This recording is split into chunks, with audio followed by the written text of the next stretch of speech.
دوستوں، جب ہم سارا دن کام کر کے رات کو اپنے بستر پر لیٹتے ہیں تو فوراً نیند آ جاتی ہے، یا پھر لیٹ کر اپنے موبائل فون سے سوشل میڈیا کا بے مقصد استعمال کرتے رہتے ہیں، جس سے ہماری نیند میں خلل پیدا ہوتا ہے اور ہم وہ پوری رات بے چینی میں گزارتے ہیں۔ ہم مسلمانوں کے لیے یہ ضروری ہے کہ سوتے وقت ہم اللہ کے نام پڑھ کر سوئیں، اور جب ہم قرآن پاک کی سب سے طاقتور آیت یعنی آیت الکرسی پڑھ کر سوتے ہیں تو اللہ پاک ہماری حفاظت کے لیے ایک فرشتہ بھیجتا ہے جو برے خوابوں اور تمام برائیوں سے پوری رات ہماری حفاظت کرتا ہے، اور ہم پوری رات اللہ کی حفاظت میں سکون کی نیند سوتے ہیں۔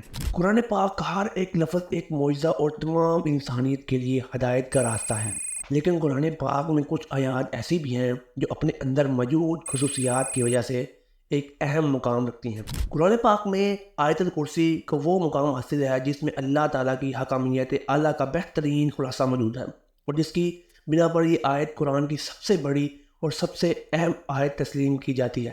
حضرت علی رضی اللہ تعالیٰ عنہ نے فرمایا کہ قرآن کی سردار آیت آیت الکرسی ہے۔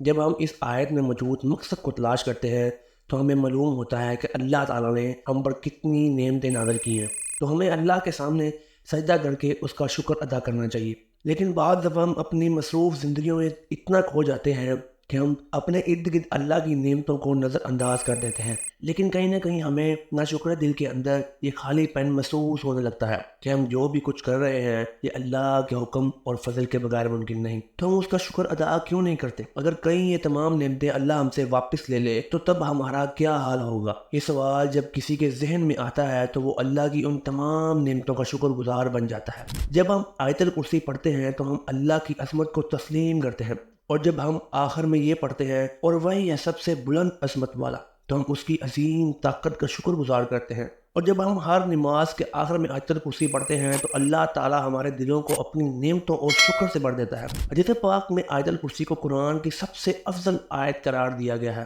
بچپن سے لے کر اب تک دن میں کئی مرتبہ ہم اسے پڑھتے ہیں، گھر سے نکلتے وقت، گھر داخل ہوتے وقت، سفر میں، کسی بھی مشکل یا مصیبت میں، لیکن ہم اس کے معنی اور اللہ کی شان سے ناواقف ہوتے ہیں۔ حدیث پاک کے مطابق ہر فرض نماز کے بعد اسے پڑھنے سے جنت میں داخلے کی ضمانت ہے۔ جو شخص اسے صبح پڑھے شام تک اللہ کی حفاظت میں رہتا ہے، اور شام کو پڑھنے والا صبح تک حفاظت الہی میں رہتا ہے۔ روایات میں ہے کہ اس اکیلی آیت مبارکہ کے نزول کے وقت 30,000 فرشتے اور بعض روایات کے مطابق 70,000 فرشتے اترے تھے، جس سے اس کی شان ظاہر ہوتی ہے۔ حدیث پاک میں ہے کہ نبی کریم صلی اللہ علیہ وآلہ وسلم نے فرمایا، معراج کی رات مجھے 3 نور دکھائی دیے۔ پوچھنے پر پتہ چلا کہ ایک آیت الکرسی، دوسرا سورہ یاسین اور تیسرا سورہ اخلاص کا نور ہے۔ اور فرمایا، میں نے جب آیت الکرسی کے ثواب کے متعلق سوال کیا تو اللہ نے کہا، جو اس کو پڑھنے والا ہوگا وہ میری ضرور زیارت کرے گا، خواہ اس نے ایک ہی بار تلاوت کی ہو۔ سبحان اللہ۔ حضرت علی رضی اللہ تعالیٰ عنہ سے مروی ہے کہ نبی کریم صلی اللہ علیہ وآلہ وسلم نے فرمایا، جس نے آیت الکرسی کی اپنے گھر میں تلاوت کی اس کے گھر میں شیطان نہیں آ سکتا، اور 40 دن تک جادوگر کا جادو اثر انداز نہیں ہو سکتا۔ آیت الکرسی کے پہلی آیات کا تمام اللہ کے 2 خوبصورت ناموں پر ہوتا ہے، یعنی الحی اور القیوم، یعنی وہ ذات جو خود اپنے بل پر قائم ہے اور سب کو قائم رکھنے والی اور سب کو سنبھالنے والی ہو۔ اب حیرت انگیز بات یہ ہے کہ اس پہلی آیات کے پہلے جملے کا اس آیات کے آخری جملے کے ساتھ ایک گہرا تعلق ہے۔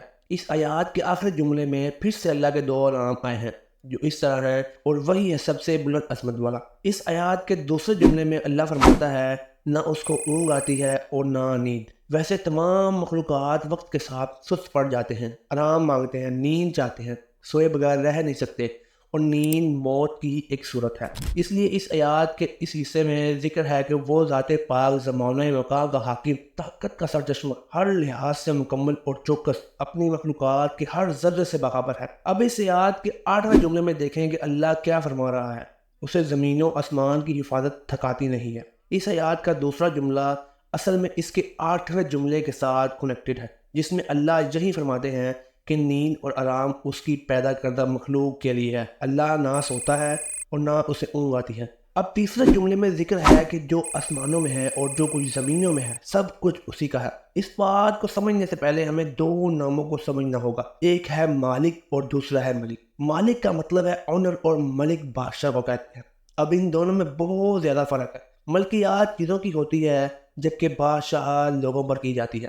اس آیات میں اللہ تعالیٰ فرماتے ہیں کہ وہ جو آسمانوں میں ہے اور جو کچھ زمینوں میں ہے سب کچھ اسی کا ہے، یعنی وہ ہر چیز کا جسے اس نے پیدا کیا ہر چیز کا مالک ہے۔ اب اس آیات کے 7ویں جملے میں اللہ فرماتا ہے کہ اس کی کرسی سب آسمانوں اور زمین پر حاوی ہے۔ جب اللہ اپنی کرسی کی بات کر رہا ہے تو مطلب کہ وہ اپنی بادشاہت کی بات کر رہا ہے، اس لیے اللہ مالک بھی ہے اور مالک۔ پھر چوتھے جملے میں اللہ کا ارشاد ہے کون ہے جو اس کے سامنے اس کی اجازت کے بغیر کسی کی سفارش کر سکے۔ پھر چھٹے جملے میں اللہ تعالیٰ فرماتے ہیں کہ اور وہ اس کے علم میں کسی بھی شے کا احاطہ نہیں کر سکتے مگر جتنا وہ چاہے۔ اب چوتھا اور چھٹا جملہ ایک دوسرے کے ساتھ بہت منسلک ہے، یعنی پہلا جملہ اور جملہ نمبر 9، دوسرا اور 8واں جملہ، تیسرا اور 7واں جملہ، چوتھا اور چھٹا جملہ ایک دوسرے سے منسلک اور بہت کنیکٹڈ ہیں۔